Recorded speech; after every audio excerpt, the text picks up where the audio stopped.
इस वक्त की दुखद खबर बंडा कोयला से आ रही है, जहां भारत माता के वीर सपूत शहीद राजेश यादव जी का पार्थिव शरीर सेना के विशेष वाहन के द्वारा बंडा लाया गया। आपको बता दें कि ग्राम कोयला निवासी 30 वर्षीय राजेश यादव भारतीय सेना में कार्यरत थे। बीते 21 दिसंबर को ड्यूटी पर रहते हुए अपने देश की सेवा करते हुए शहीद हो गए। श्री राजेश यादव जी के पार्थिव शरीर को सेना के विशेष हेलीकॉप्टर के द्वारा सागर लाया गया, जहां से सेना के विशेष वाहनों के द्वारा बंडा लाया गया।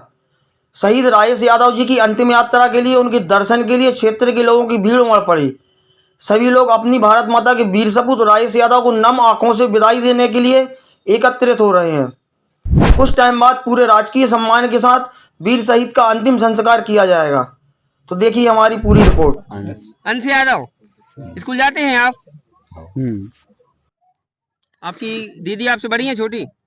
वाली। क्या नाम उनका? डब्बिया। सामने देखो भैया, सामने देखो बेटी। आप क्या बनना चाहते बड़े में? बड़े होकर क्या बनना चाहते हैं? पुलिस। पुलिस में जाना चाहते हैं? देश की रक्षा करना चाहते हैं? गुड़िया क्या नाम आपका? दिव्या। दिव्या, कौन सी क्लास में हैं आप? सेकंड क्लास में। आप बड़े होकर क्या बनना चाहती हैं? आर्मी। आर्मी में जाना चाहती हैं आप भी? आपके पापा जी से आप क्या कहते थे, आपसे बात होती थी तो?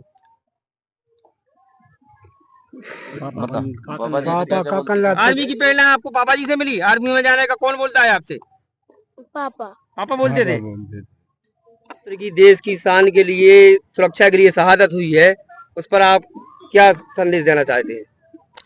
हम ये संदेश देना चाहते हैं कि हमारी 2 पुत्र पैदा करी थी हमने, तो एक अपनी खुद की व्यवस्था के लाने करो तो किया था, और एक पुत्र देश की रक्षा के लाने किया था, भारत की। अब आप शासन से कोई मांग, कोई सहायता कुछ चाहते हैं क्या?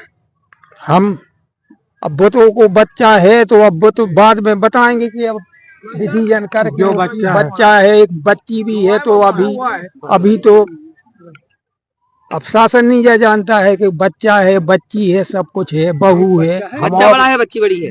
बच्ची बड़ी है, बच्चा छोटा है। शादी कितने समय पहले हुई थी?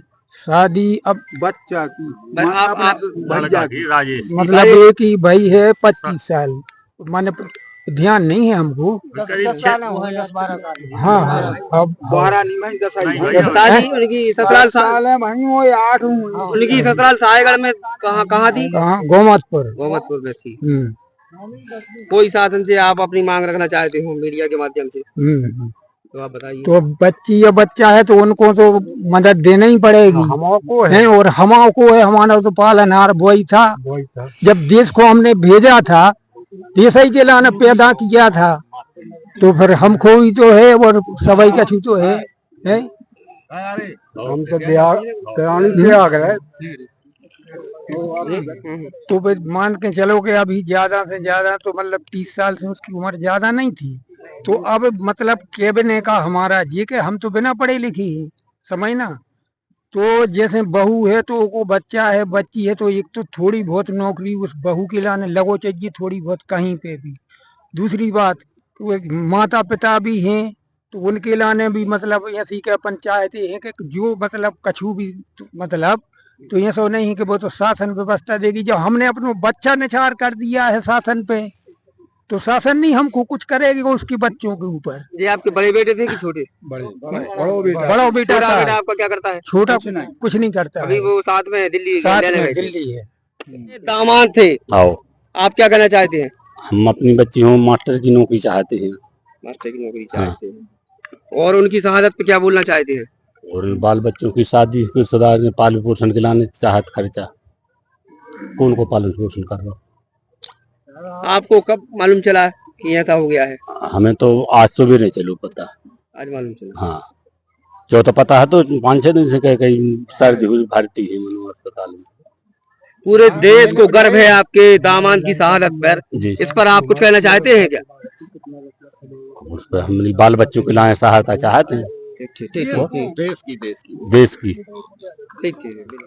सरपंच प्रतिनिधि जी, आप बताइए, आपके गांव से शहीद हुए हैं, आज उनका अंतिम संस्कार होने जा रहा है, बताइए उनके बारे में। राजेश एक बहादुर होनहार सिपाही था जो कोयला ग्राम से था और उसका बचपन हम लोगों के बीच बीता।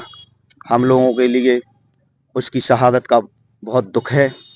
हम सभी बस्ती वाले और बंडा नगर वाले सभी जन की एक ही है शासन से कि उसके शहादत का स्मारक बनाया जाए। उसके शहादत का उसका जो स्मारक वो शहीद स्मारक में प्रतिमा बनेगी वो, और उसके वहाँ पे जहाँ पे प्रतिमा लगाई जाएगी वहाँ पे हम लोग चाह रहे हैं कि एक पार्क बनाया जाए। और अगर कहीं शासन प्रशासन हमारी बात और हम लोगों की मांग के लिए स्वीकृत कर ले तो वो युवा था और उसके लिए क्रिकेट से बहुत प्रेम था। वो क्रिकेट के लिए सोचता था तो उसके नाम से कोयला में क्रिकेट स्टेडियम का भी बनाने का वो हो। उनके परिजनों के लिए भी कुछ सहायता चाहते हैं क्या शासन से? परिजन के लिए भी चाहते हैं क्योंकि वो ही घर की रीढ़ थी। आर्थिक व्यवस्था उनकी अब गड़बड़ हो रही है और छोटा सा किसान है उनके पिताजी। छोटा भाई है जो कम पढ़ा लिखा है। परिवार में उसकी एक बच्ची एक बच्चा है। तो हम चाह रहे हैं कि प्रशासन उसके लिए लगभग 1 करोड़ की राशि आवंटित करे। उसकी एक बचपन की छोटी सी कहानी है। उनके परिवार के जो पिताजी और माता हैं वो थोड़े कम पढ़े लिखे थे। जब वो कॉन्वेंट स्कूल में पढ़ता था तो वो इंग्लिश में बोलता था मम्मी पापा और उसे प्यास लगती थी तो ड्रिंक वाटर या टॉयलेट जब पेशाब के लिए, तो उनके मम्मी पापा कुछ जानते नहीं थे कि ये क्या कह रहा है और वो रोकते थे कि क्या बच्चा तुम्हारे लिए क्या हो गया है। तो वो भभूत लेने के लिए पंडा के यहाँ पहुँचते थे कि हमारे बेटा के लिए कुछ हो गया है। इतने भी मतलब उसके जीवन के। और वो अभी आया था जब 1 माह की छुट्टी में आया था तो हमसे कम से कम 3 घंटे बातचीत करता रहा। कहने लगा भाई साहब अच्छा हो रहा है विकास और आप तमाम विकास के कार्य चल रहे हैं कोयला पंचायत में।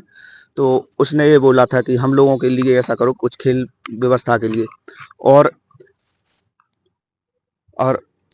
बहुत ही उसकी भावुकता के होकर के उसने ये भी कहा था कि भाई साहब स्टेडियम की जरूर आप व्यवस्था करो। हम लोगों के यहाँ स्टेडियम को सरकारी जगह नहीं है लेकिन शासन से प्रशासन से एक ही मांग है कि जो हमारे यहाँ पे जंगल की भूमि पे हम लोग क्रिकेट खिलवाते हैं बच्चों को वो हम लोगों को दे दें और वहाँ पे स्टेडियम राजेश स्टेडियम के नाम से शहीद राजेश यादव स्टेडियम के नाम से बनाया जाए। आप उनके साथ ही रहे हैं बचपन में, उनके साथ खेले हैं तो कुछ बताइए उनके बारे में। नहीं वो तो हमसे सीनियर भी थे क्लास में और ऐसा था कि बचपन से हमें स्कूल भी ले गए, कोचिंग भी पढ़ाई और जब वो आर्मी में हो गए थे उन्होंने सलाह भी दी थी कि बेटा थोड़ा पढ़ लिख ले और अच्छी तैयारी कर जिससे तुम भी आगे जाके मेरी जैसा कुछ आर्मी ऑफिसर बन सके। लेकिन हमारी थोड़ी किस्मत खराब जिससे हम आर्मी में नहीं जा सके। और वो इतने अच्छे सौवी थे गाँव में, पूरे गाँव को पूरे एरिया को दिखता है इतने अच्छे प्रेम के ने भाव के जब भी आते थे घर पे आते थे और हमें हमारे लिए तो बिल्कुल हमारे सगे बड़े भाई जैसे थे। मतलब बचपन से ही शुरू से अच्छे इतने मिलनसार बहुत अच्छे थे। पूरे गांव के नए नए लड़कों के लिए एक प्रेरणा है। ठीक ठीक माधव।